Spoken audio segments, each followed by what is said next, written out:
Bismillahirrahmanirrahim. Bismillahirrahmanirrahim. Ayol ikhwah talabatul alam rahimani wa rahimakumullah jami'an. Termasuk permasalahan yang sering muncul di benak kita berkaitan dengan hukum bersalawat kepada Nabi kita Muhammad sallallahu alaihi wasallam. Terkadang muncul iskal, apakah hukumnya wajib ataukah sunnah ataukah mubah? Dalam hal ini Allah Subhanahu wa taala menyebutkan di dalam Al-Qur'anul Karim perintah bagi kita semua untuk bersalawat kepada Nabi kita Muhammad sallallahu alaihi wasallam.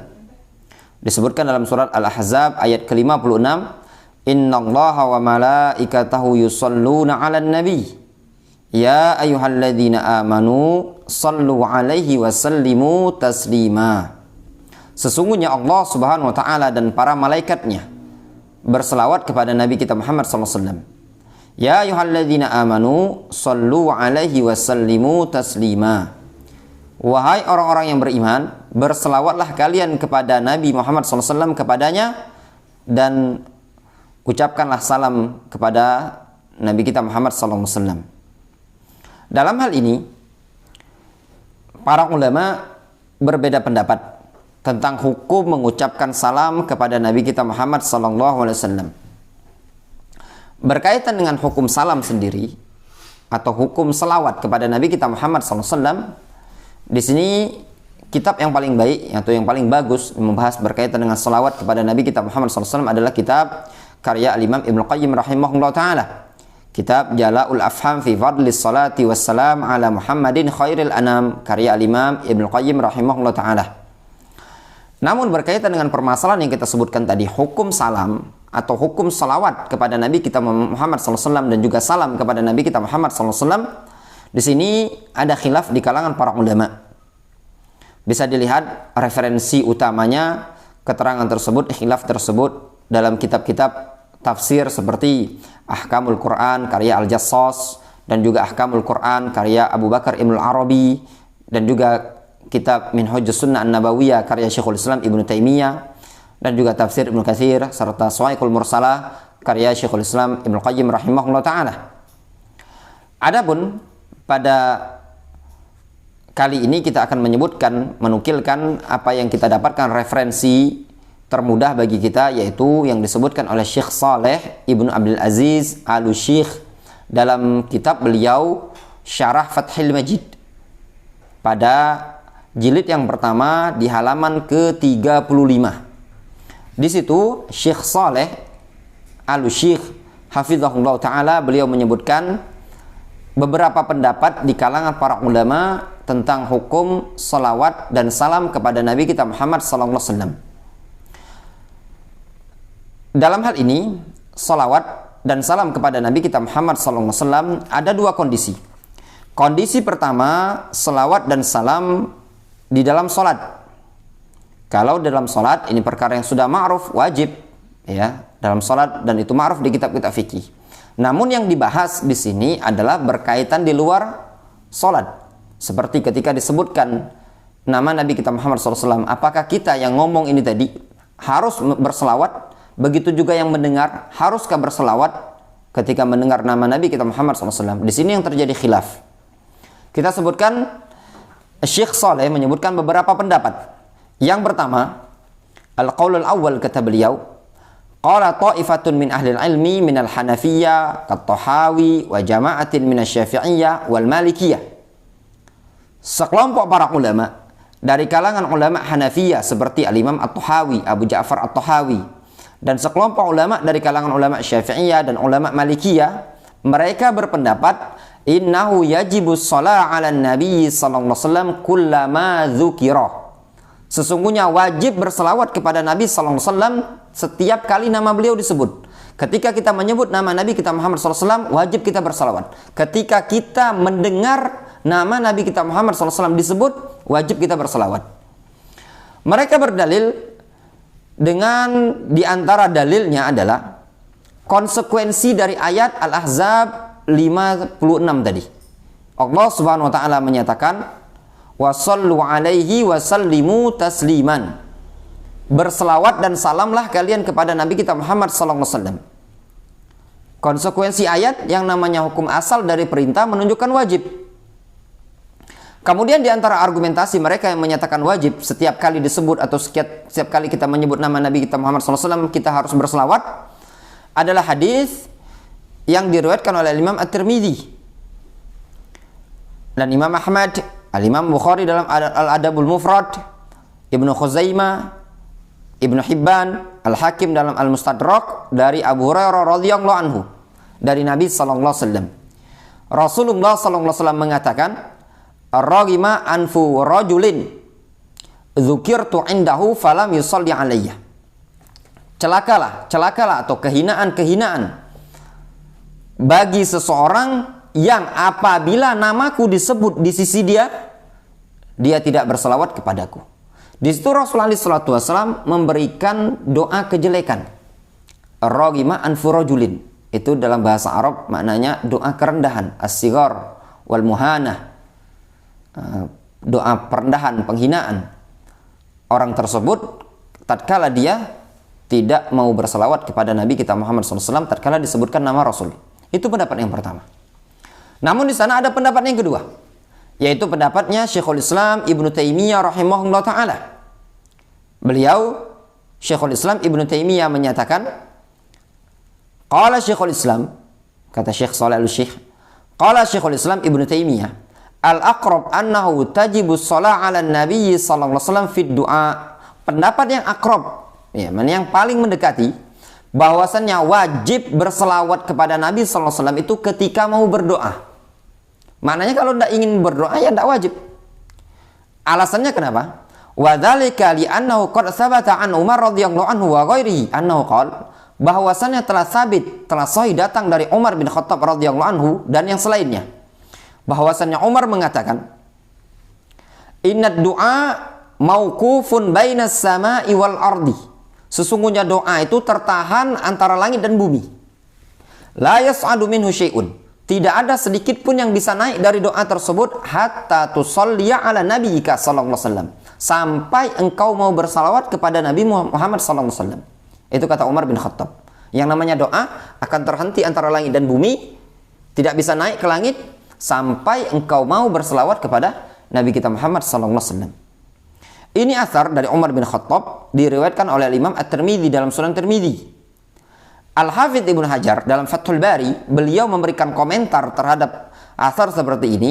Qala Ibnul Arabi, berkata Ibnul Arabi, wa mithlu hadza la yuqalu min qibali ra'yi fayakunu lahu hukmu raf'i. Semisal ini, semisal ucapan Umar ini tadi, itu tidak dikatakan bahwasanya berasal dari pendapat dia, tidak min qibali ra'yi, pendapat semata.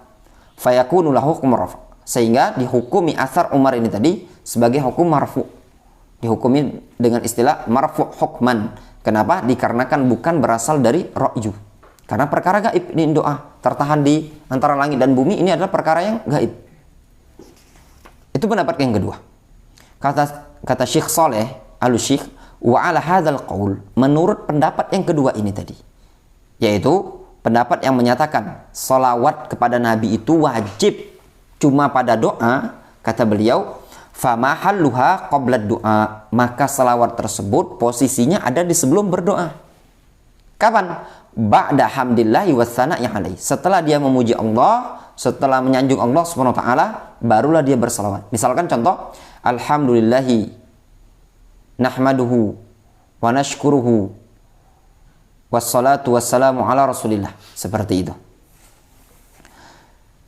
Jadi dia memuji Allah dalam berdoa tadi, kemudian berselawat, barulah dia minta Allahumma ya Rabbana misalkan. Kenapa alasannya? Kata Syekh Shalih Al-Syekh, wa dzalika li anna taqdimahu sallallahu alaihi wasallam ala nafsi wajibun, dikarenakan mendahulukan Nabi sallallahu alaihi wasallam dibandingkan jiwa kita itu lebih didahulukan, adalah wajib. Kita akan diperintahkan dalam syariat untuk lebih mendahulukan Nabi kita Muhammad SAW dibandingkan diri pribadi. Maknanya kita mendahulukan, mendoakan Rasul SAW, bersalawat untuk Rasul itu lebih baik dibandingkan kita memohon untuk diri kita pribadi. Namun beliau menyatakan, wa idza khutima bihi du'a fadzalika min babil kamal. Kalau seandainya doa juga ditutup dengan selawat, maka itu termasuk kategori kesempurnaan. Lakinna mahallat wujub huwa qabla doa. Akan tetapi tempat yang dinyatakan wajib berselawat adalah sebelum berdoa. Fa in fata ayyakuna qabla doa yukhtamu bihi doa. Kalau seandainya terluputkan, belum sempat berdoa, berselawat sebelum berdoa, maka tutup doa tadi dengan selawat. Wa hadza sa'igun. Maka ini boleh-boleh saja. Lakin lau tarakahu qabla doa, akan tetapi kalau seandainya dia meninggalkan selawat sebelum berdoa, thumma ata bihi fi akhir doa, kemudian dia berselawat setelah berdoa, faqad tarakal afdal.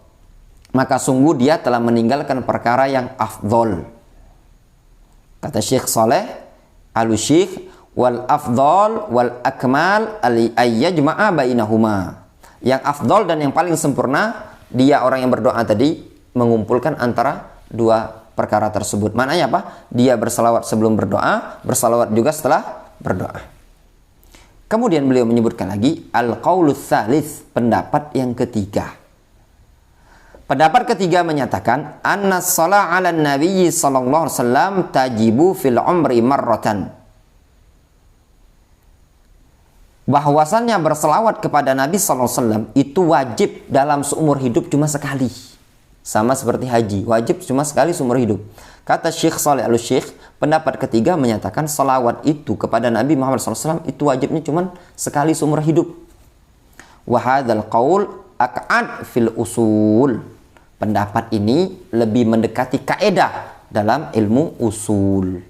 Kenapa? Alasannya kata beliau, wa dzalika annallaha azza wa jalla amara bis-shalah ala nabiyhi biduni qaidin. Alasannya dikarenakan Allah azza wa jalla memerintahkan selawat kepada Nabi tanpa qaid, tanpa menyebutkan kapan waktunya. Intinya ada perintah. Ya. Faqal, Allah Subhanahu wa taala menyatakan, innallaha wa malaikatahu yusholluna 'alan nabi ya ayyuhalladzina amanu shallu 'alaihi wa sallimu tasliman. Wahai orang-orang yang beriman, berselawatlah dan lantunkanlah salam kepada Nabi kita Muhammad SAW.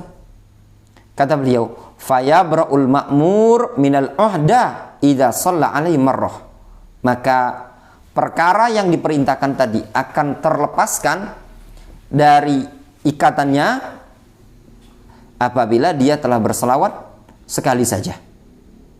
Itu yang disebutkan beliau Syekh Shalih Al-Syekh. Kenapa? Dikarenakan di situ Allah Subhanahu wa taala menyebutkan perintah. Hukum asal perintah dikerjakan sekali sudah selesai tanpa menyebutkan berulang-ulang. Kecuali kalau ada indikasi yang menyebutkan berulang-ulang seperti sholat 5 waktu. Seperti haji, itu kewajiban menyebutkan sekali. Ini yang disebutkan oleh beliau. Wallahu alam, yang zahir dari keterangan Syekh Shalih Al-Syekh, beliau lebih condong ke pendapat yang ketiga. Ya. Kata beliau, wa hadzal qaul ansab wa aq'ad fi usul fiqhi. Ya. Pendapat ini, kata Syekh Shalih Al-Syekh, lebih sesuai dan lebih mendekati kaidah dalam ilmu usul fikih. Kenapa? Li'annal amra indahum yaqtadi tikrar idza qtaranat bihil qarinah. Dikarenakan perintah di kalangan ahli usul fikih, mereka mengatakan perintah itu mengandung konsekuensi berulang-ulang untuk dikerjakan kalau ada indikasi qarina yang menyertainya. Kalau tidak ada indikasi yang menyertai untuk dikerjakan berulang-ulang, maka hukum asal perintah dikerjakan sekali. Ini yang disebutkan oleh mereka para ulama ahli usul. Wallahu ta'ala a'lam bishawab. Ayyuhal ikhwah para thalabatul ilm ikhwanuna, mungkin antum bisa lihat detailnya keterangan Syekh Shalih Al-Syekh dalam Syarah Fathul Majid, Syarah Kitab Tauhid atau Syarah Fathul Majid di jilid yang pertama di halaman 35 sampai 36. Wallahu ta'ala a'lamu bishawab.